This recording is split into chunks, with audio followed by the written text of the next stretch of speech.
and on we'll go through the wastelands. Hey guys, Alex here, AG Automotive, and welcome back to another one. And behind me today we have the all new Mitsubishi Outlander. So what do you all reckon? So, will the Outlander be outlandish? Alright, let's find out.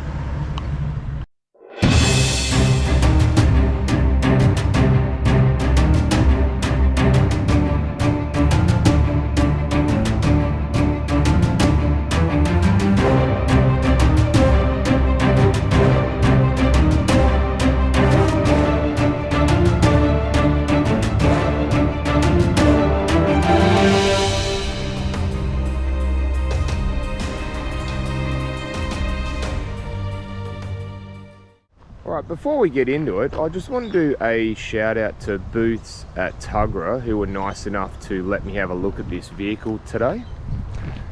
And this is the Aspire all-wheel drive as well model, so we've got it's in the middle of the range there.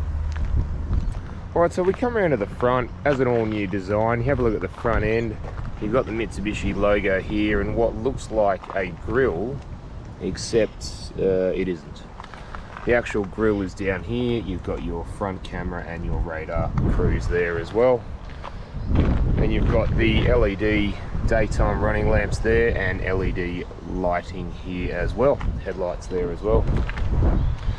And you've just got some a driving light under there, driving lights under there I should say. So yeah, I quite like the black with the chrome and the trim, silver trim pieces guys, myself.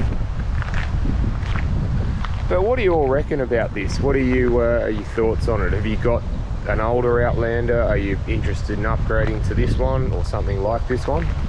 Let me know in the comments. Alright, so the Outlander's wheels are 20-inch wheels and it runs on Bridgestone tyres. And they're good for on-road and a little bit of light off-roading as well, dirt roads, things like that. So these wheels, interesting.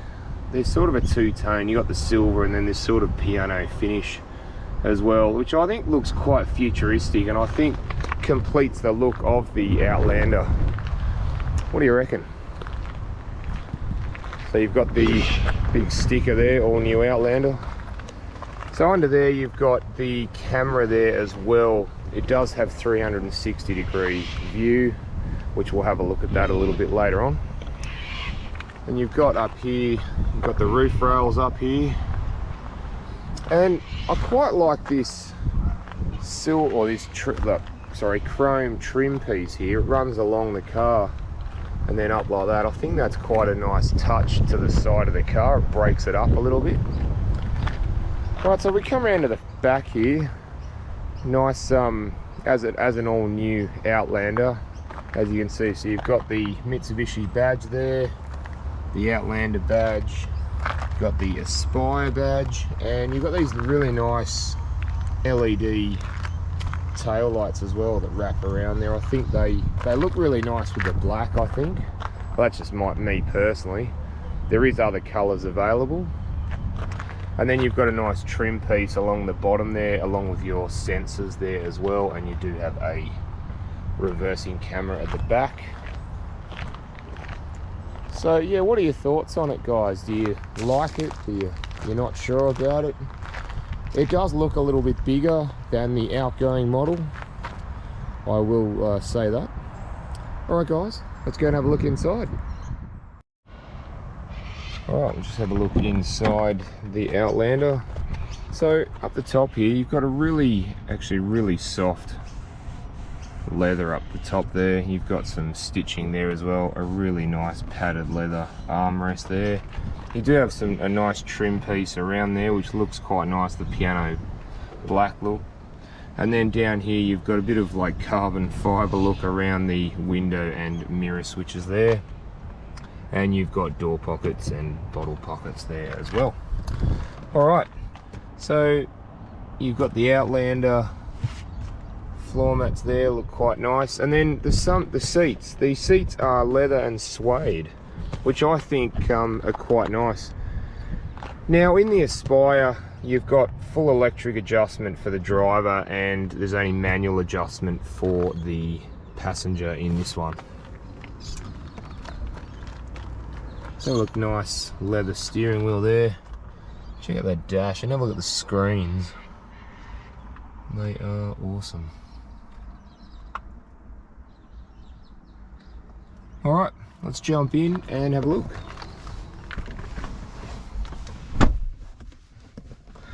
Okay, so I was wanting to show you this. When I start this up, check out the two screens. That is really cool.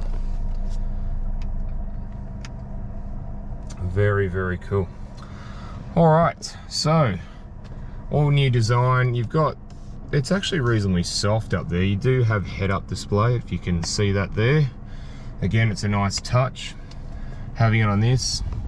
So down here you have your lane departure warning. You've got the information there. You have the brightness controls, and you've got a boot release there as well. Alright, and you've got nice stitching along there. Now the dash, have a look at the dash. The dash looks very, very cool. If you see that, you've got a picture of the Outlander there. You can adjust a few things there. You have a multiple array of stuff there. Now I just wanted to show you if you can see this layout of the Speedo and Taco. So if we go to change display view, check that out. And it's a, so there you go. So pretty cool, isn't it? So we'll just go back to that one for the minute. You do have a whole heap of other stuff. You can driver assistance there, your lane, blind spot, emergency brake, which you can turn on and off, emergency lane assist. Again, there's a few personal display things like that on there as well. So again, pretty cool stuff as well. You also can go through the menus on here too. Obviously your audio. There's your super all-wheel control. So it tells you what wheels are braking when you go around the corner. We'll have a look at that later on when we go for a little drive. Obviously your navigation, your audio there as well, and there's your, you can leave it on that, which we'll leave it on that for now. So the steering wheel. Steering wheel is reasonably nice. I like the look of it. It's got, I like up here how they've done this design up around here. And so you've got your audio and menu controls there, and your cruise control there as well. So when we come to, you've got auto headlights, so we can put them on to auto, you can see there, or you can turn them off. Again, wipers, you can have it on auto, and how much rain sensing for it to go off. You also have these paddle shifters. Now in the old Outlander they had the metal ones. This one has the smaller black ones there. I'm not sure why they went to them, but they feel quite nice. So you got your start stop button there. And just have a look how the dash flows with like the ventilation, and how it just flows through to the other side there, which is really good. I quite like that. I quite like how it does flow through, and yeah, the stitching and this black piano finish stuff, or shiny black plastic, whatever you want to call it.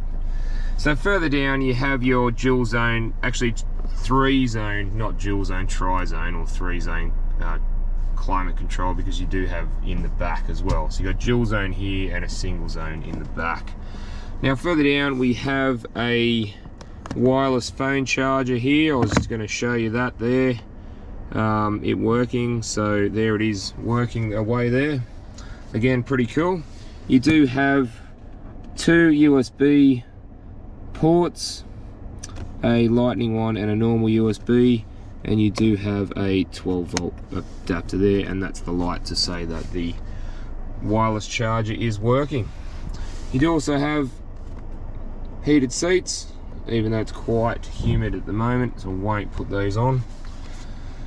Now, come to this is an interesting design. Now, I was like, when I first saw this, I'm like, oh wow, I'll have a look at this.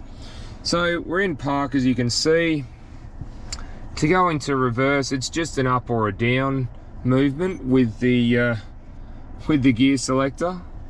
So if I push that in, push it into reverse, and then you see the 360-degree cameras come on as well, and the lines do move.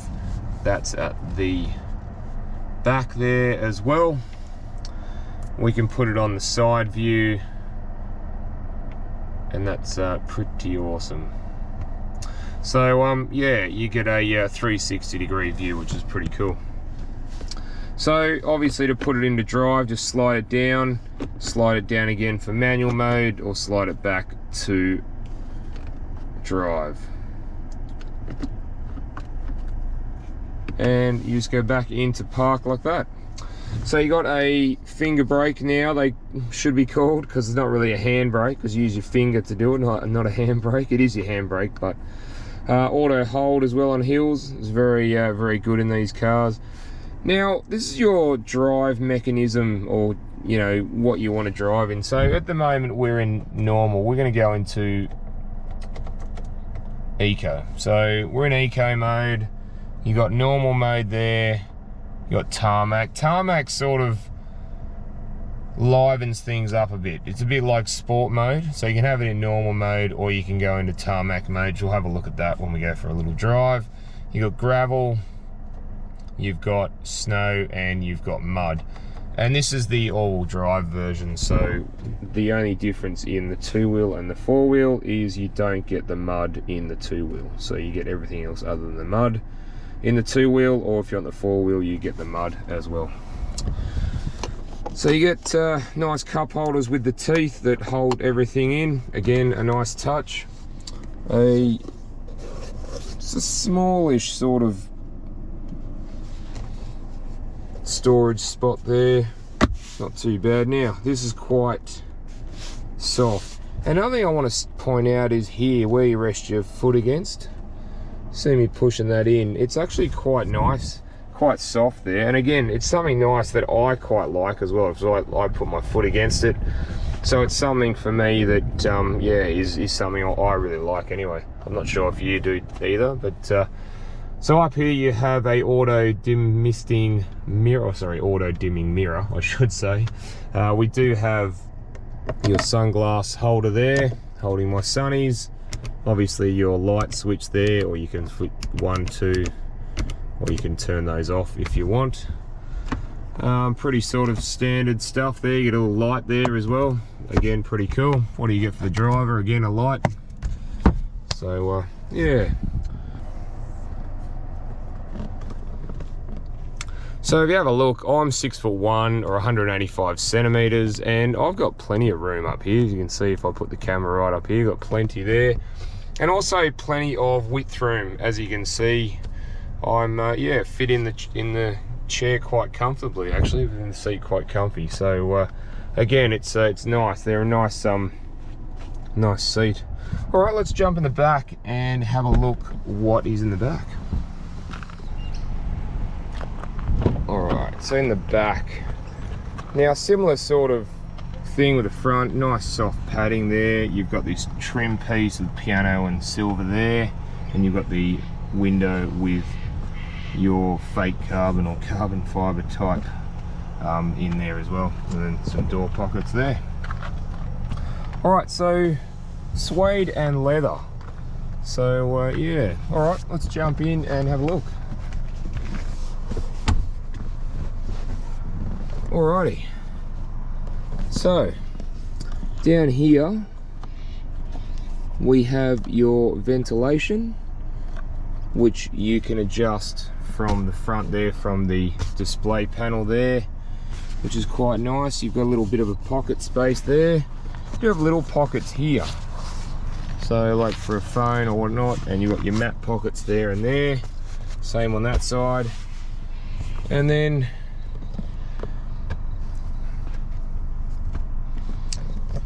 just have a look here. So fold, this whole seat comes down actually. if you can see, so it takes out the middle bit. We do have cup holders in here as well as the headrest seems to sort of, you can slide that and lock that in if you wish to.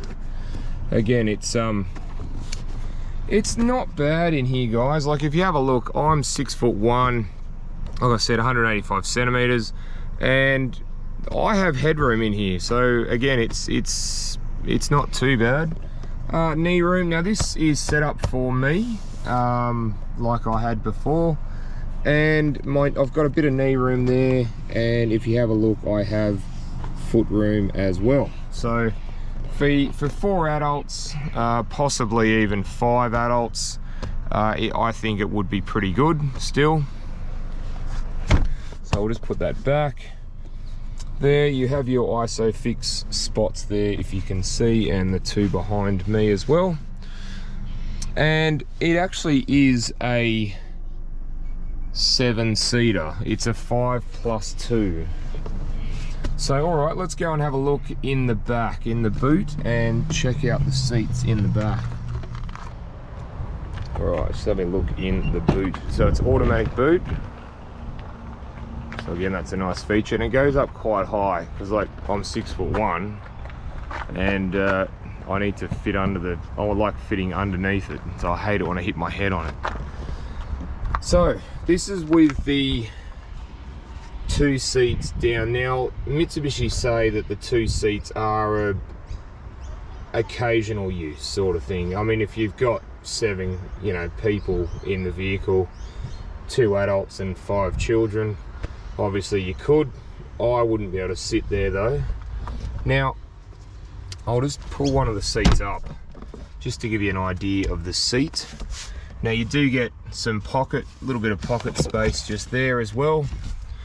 Other than that, that's pretty much it. These are for the front, so the front can actually go forward, and you can make it a flat, like a wagon or a ute or a van or something like that if you want. So that's something that you can do either side. You do have a 12-volt plug there as well, but with these folded down, as you can see, there's quite a bit of room here. With them both up, I'll just show you that. That's how much room. You don't have a huge amount of room there. So under here though, you have the 2 headrests for the seats there, and you have your toolkit and jack and things like that too. So again, it's nice. So under here there is your spare wheel. So if I can just put that up there, I can actually show you that that is where the spare wheel goes. So there is it's a little bit of a knack to getting it out, guys, but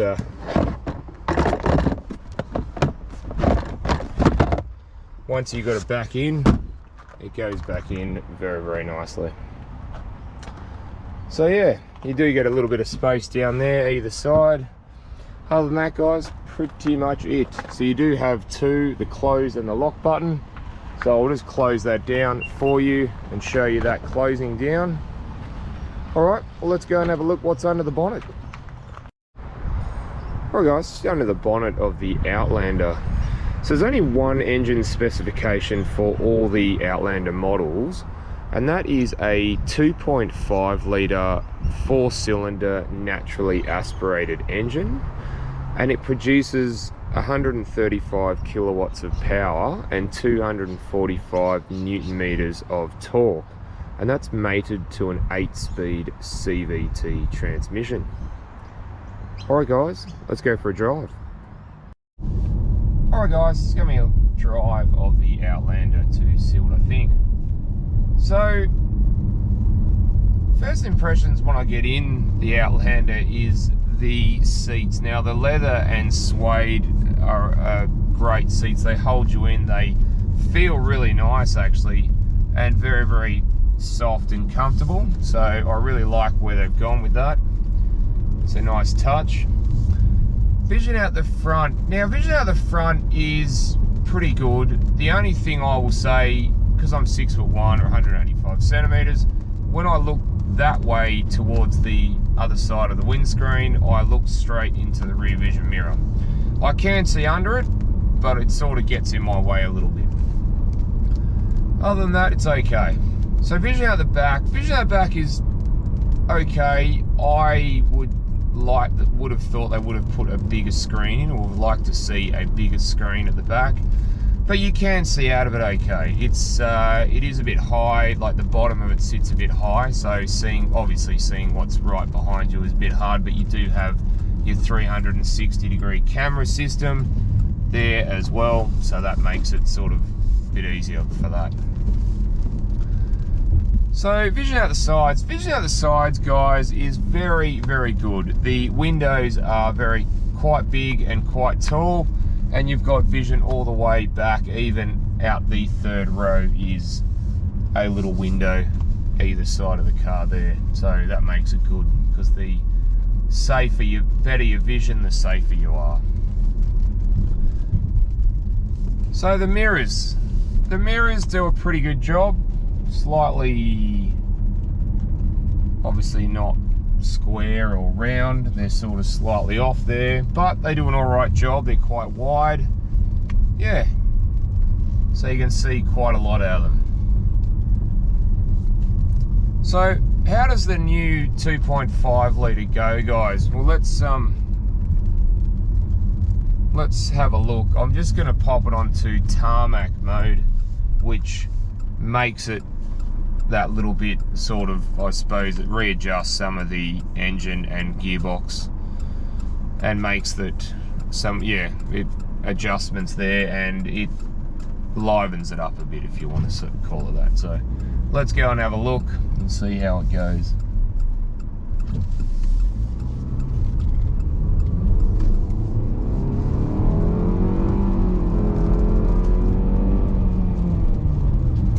Okay, not too bad, guys. Look, it's no slouch, but I think with this sort of size car, I think it would benefit to have a turbo on it. It would just, I think, make the driving more fun. Now, in saying that, around town, we're just cruising at around 70 k's now, and you know what? It's doing it. It's nice. It's comfortable. And the gearbox is very smooth. And I will say too, this rides on 20-inch wheels, and it soaks up the bumps. I mean, I'm driving around and there are bits of bumpy road there, and this just soaks them all up. Now, that's pretty uncommon for a car with 20-inch wheels. But yeah, guys, it just rides very, very nice. The seat feels nice. But it just soaks up the bumps. Yeah, it feels really nice to drive. And the steering wheel is, I think, a bit on the heavier side, I would say, of driving it around. And we're driving around about 70. But other than that, guys, it's pretty good. The seat warmers are pretty good. We can put them on for a minute. But yeah, guys, look, other than that, that's pretty much it. If I've left anything out, or is there anything that you'd like to know about the Outlander, please drop a comment and let me know. But I'm pretty impressed with it. Look, it could use a turbo, things like that, and